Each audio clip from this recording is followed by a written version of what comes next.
Welcome back to Founders Mental Health, the podcast where we interview founders and leaders sharing their journey on mental health and what they're building. I'm your podcast host, and I have with me Przemek. Hello. Hello, Paula. Hello, everybody. Dzień dobry. That's from Poland. It's very nice to be here. Thanks for being here. I'm super excited that we can actually expand this podcast series. Initially, I started doing this podcast interviewing Danish founders or founders based in Denmark, and now it's amazing to actually broaden the scope and have a more international perspective. And hopefully, I can share something that will be useful for your listeners. I've seen some of your LinkedIn posts. Like it just made sense that we have this discussion. But for our listeners, could you share a bit more about your background, your story, and what you're working on today? So once again, hello, Przemek here. I'm one of the founders of Revolve Healthcare, which is a medical software development agency based in Poland. We are helping medical companies design, build, certify medical software, medical applications. We have started 9 years ago. Right now, we are 56 people. And it has been a ride. I have to say, in terms of this 9 years, a lot of lessons learned, a lot of stories to share as well from the founder's perspective. I'm also working as a mentor with startup founders with a Berlin-based Vision Health Pioneers Incubator, focusing on a very early stage healthcare founders. So this gives me also a chance to learn from the younger colleagues who are just starting their businesses, because it works both ways. That's my at least experience, that being a mentor, it's always a learning experience for both sides. So yeah, that would be in a nutshell who I am and what I'm doing right now. Amazing. And what's your educational background? How did you come to be part of this company? It's an actually a very good question, because being a founder of a tech or IT company within medical sector, I'm not a technical person and I don't have a medical background. My education background is in marketing and sales, and this was always I have been always involved within marketing, communication, and sales activities in my previous business life. And I was invited by my co-founders to join the company at the time they were forming the company, because they felt that they would need somebody with a sales and marketing experience, working in an international environment. That's how I got into the business. And frankly speaking, I have never thought before, because before that I was working in a corporate for almost 10 years. I have never thought that I will be having my own company. So rather, when I was studying, when I was finalizing my studies, my dream job was to work in a corporate, and I did that. And I would never imagine that I would be running a company myself. So this was quite a change. Yeah, tell me more about that change from corporate to startup world. The thing is that when I was still working on in a corporate, I was looking for some external activities, something that would be give me some more meaningful activities, and got involved into working with young entrepreneurs. I got involved with working with the Chamber of Commerce and Industry. Together with my colleagues, we formed an organization focusing on young entrepreneurs, rather SMEs than startups. It was not focusing on innovative companies, rather young entrepreneurs working with more traditional businesses. And this gave me a kind of like a insight into being how it is to be a founder, to run a company. So I got this experience into listening to founders. This is what we talk before we started the recording, we talk about listening to some stories and advices coming from other people. Um, and I thought that this would be nice to kind of like maybe try in the future, but I didn't. Um, I I even tried myself a little bit, but it was like a solo entrepreneurship, I would say, being more like an expert consultant, but I failed. And then I learned that in order to be as successful as a founder, I need somebody to work with, to to focus on things I don't know, and focus on things I don't like doing. Mhm. So looking back into the my co-founders, we have managed to divide our competences around our strengths, and this confirmed that I can run a company even though there were a lot of things I don't know or I don't like. Mhm. And I know that, and I know people who are solo founders, having built a big company like with hundreds of people, even less than 100. But being a solo founder, for me, I really admire those solo founders, but I know that probably I wouldn't be able to do that. So for me, is having a strong team of co-founders is one of the key factor how we managed to build a 50 people company in the long term. Mhm. Mhm. And how many founders are you? We are three. 3. Mhm. We started four, but then after some time, we just stayed the three of us, Mhm. and we are running the three of us right now. And my technical co-founder is covering the technical stuff and running the whole delivery team, but also he has a bio. He's a biomedical engineer as well, Mhm. so this covers this technical and medical area. But I have to also be frank. Um, I am coming from a medical family. My dad, he was a Aha. doctor. My mom, she was a nurse. So it is for me. I'm feeling it is a little bit of continuing family tradition, and I feel that this is important for me to be within medical area.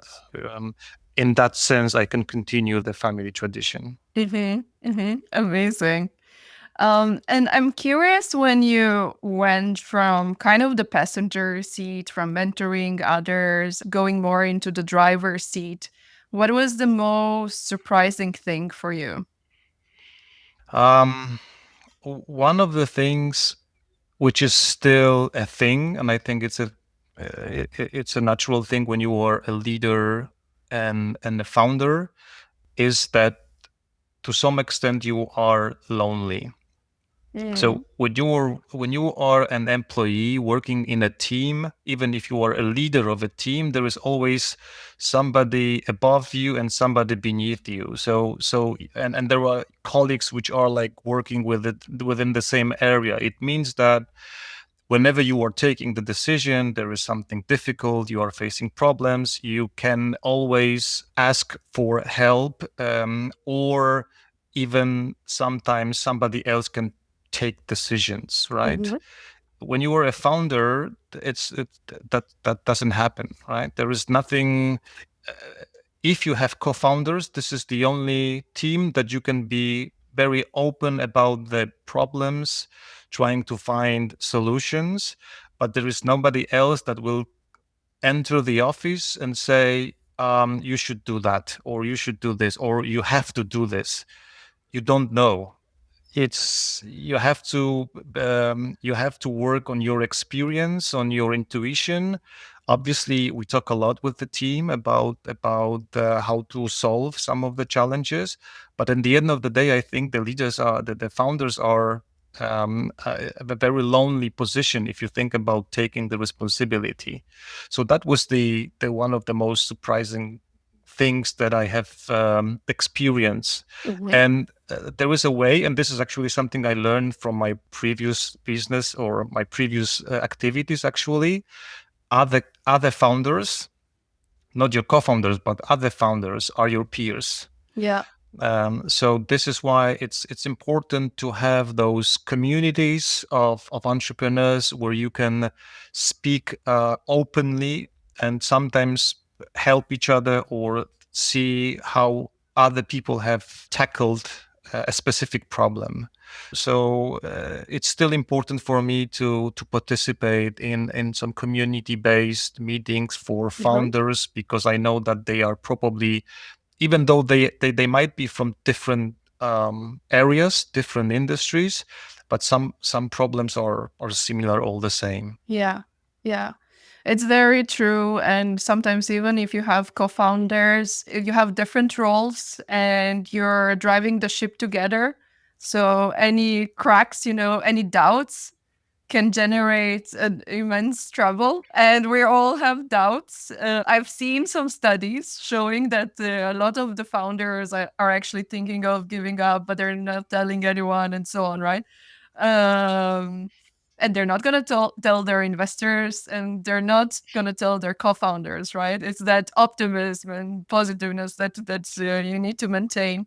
So talking with peers and other founders sounds amazing. That community part. Mhm.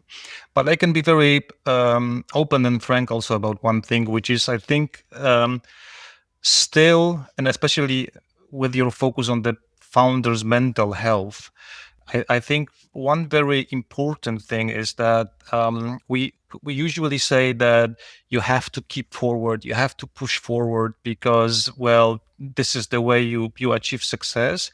But I think that something very important to remember is that you also have to know your boundaries, and sometimes Mhm. you have to say stop, and it's not a failure. Even Yeah. if you close the company, it's not a failure, is a learning. And it's important to remember that, because sometimes it is that this consequence is, if you are persistent, this is the best way to achieve success. Mhm. But in the end of the day, everybody has a different kind of like limits, right? It's Yes. important to know that if you are beyond those limits, it's is maybe a time to say stop, or at least to look for some help. Yeah. And how has your mental health been since going on the business building journey? hmm I will also share one important factor on from my own experience, which is connected with mental health, and is actually, and I think it's important that we as founders talk about it, because there is still a lot of stigma Mhm. around it. What helped me personally a lot, a couple of years ago, it was me going to a therapy. Yeah. And I know that this is still, especially for my, well, generation of my age. I'm 45. It's still not very. Um, I mentioned the stigma, right? So it's still it's not comfortable when you are openly sharing that you went to a therapy, because in the past it was kind of the sign of the weakness. And I can say that in my case, but it also took me some time. I know that this is actually my strength, and Mhm. I'm encouraging anybody that feels that there are questions that you need to answer. Is the same like with the personal trainer. We tend to take care of our body with hiring a personal trainer, going to the gym. I think it's the same with our mind. Hiring a therapist, going to a therapy is our personal trainer, but we need also to work out on our mental health. Mhm. And this is the way I see it right now. That thanks to going to a therapist, I learned, I understood myself, and I understood why some things happened in the past. But then also I received tools that I can use in some of the situations that I'm facing on a daily basis. So that would be one thing. And the second thing, the basis, I think, for everybody is to have a very strong personal side of your life in terms of people we love, we have around ourselves. We have a family, a partner, wife, kids, parents, friends. Doesn't matter.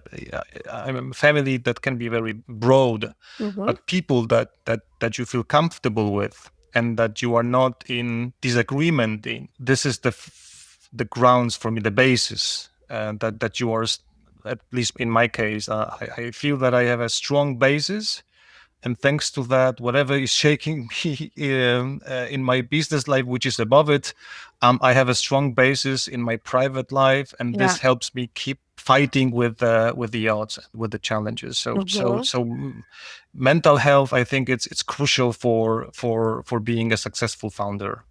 Yeah.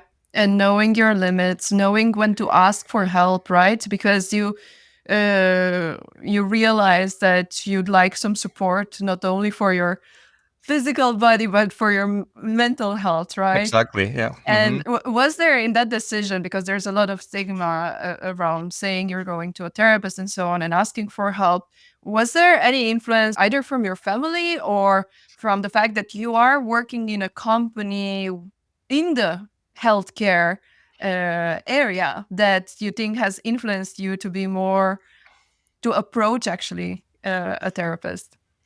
That was, I think it was a little bit before we decided to go into medical area, because when Mm-hmm. we started a company, we were working with different industries. Mm-hmm. We decided to focus and to specialize a couple of years ago.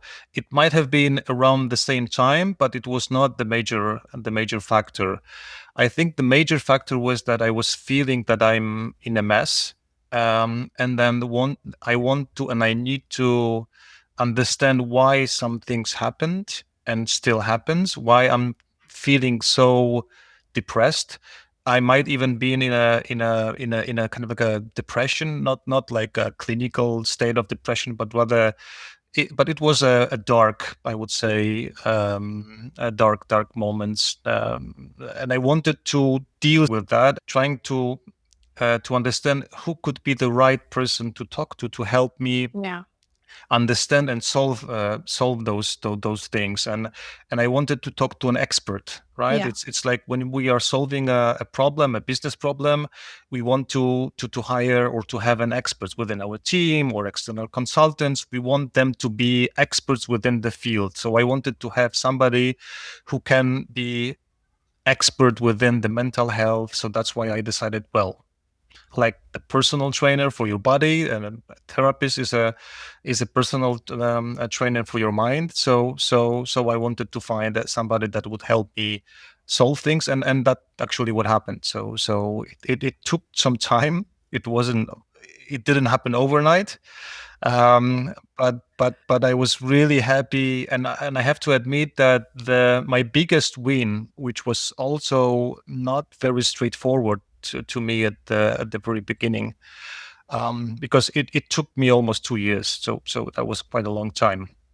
But at some point I was thinking that, okay, it's probably I don't have I think that everything is okay. I don't need that therapy anymore. Mhm. And I was waiting for my therapist to tell me that actually it's done, Mhm. but it didn't happen.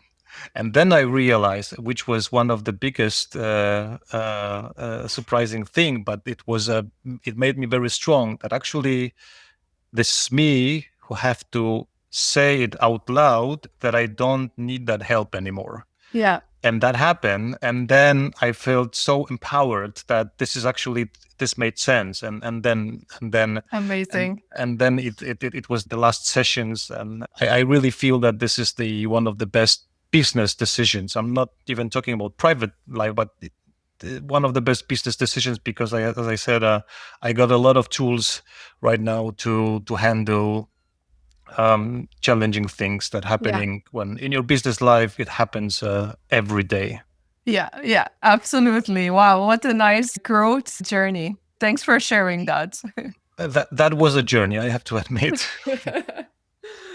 Amazing. And are there any tools or other recommendations that you have for founders in terms of their mental well-being?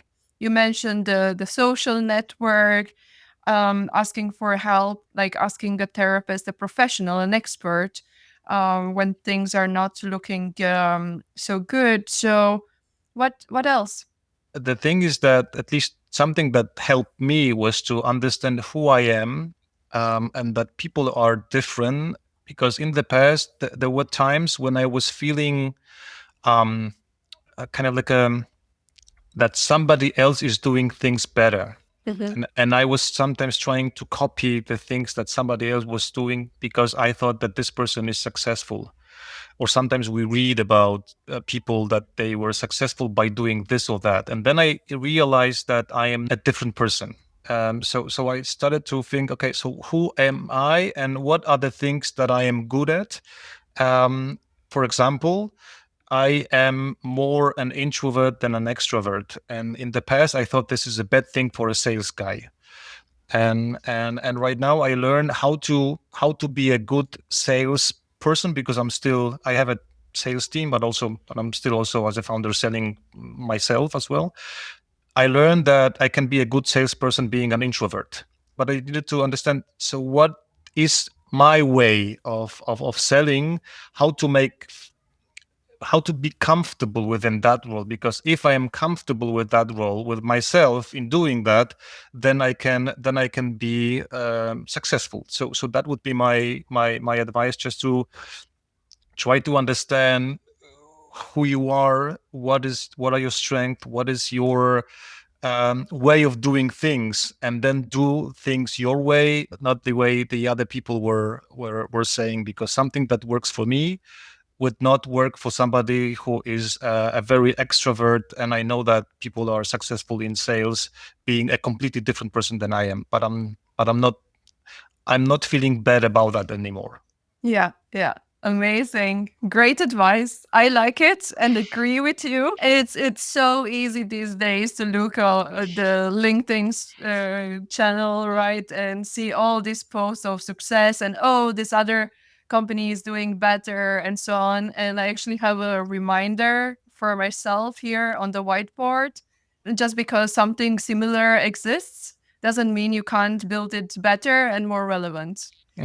Exactly. And most of the time we don't know what's beneath, what's behind the facade. Absolutely. And I know that also from my experience, and I'm posting a lot on LinkedIn. This is my Mhm. my strategy to build my personal branding. But and obviously that's a part of your business. You want to show your business in a very positive and good way. So usually we are showing the good examples and some positive things, which is always a tip of the iceberg.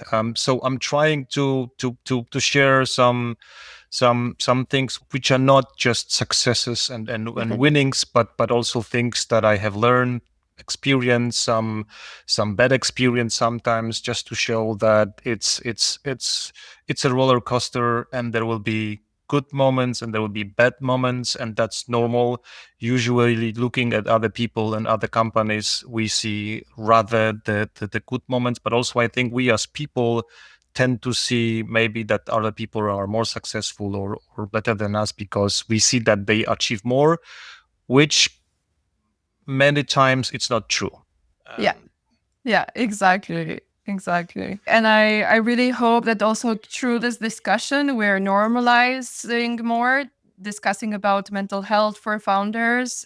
So it's not so much a taboo topic or there's stigma associated with it.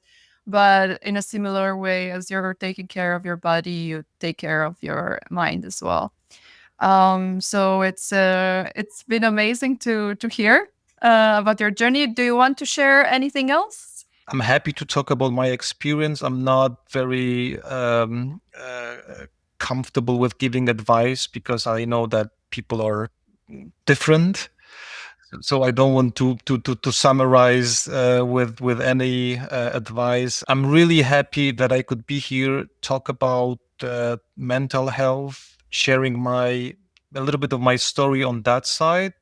I really hope that this might help somebody, specifically if somebody's kind of like a struggling and looking for answers, and also if there is anybody that would like to just maybe talk, and ask some questions, I'm happy.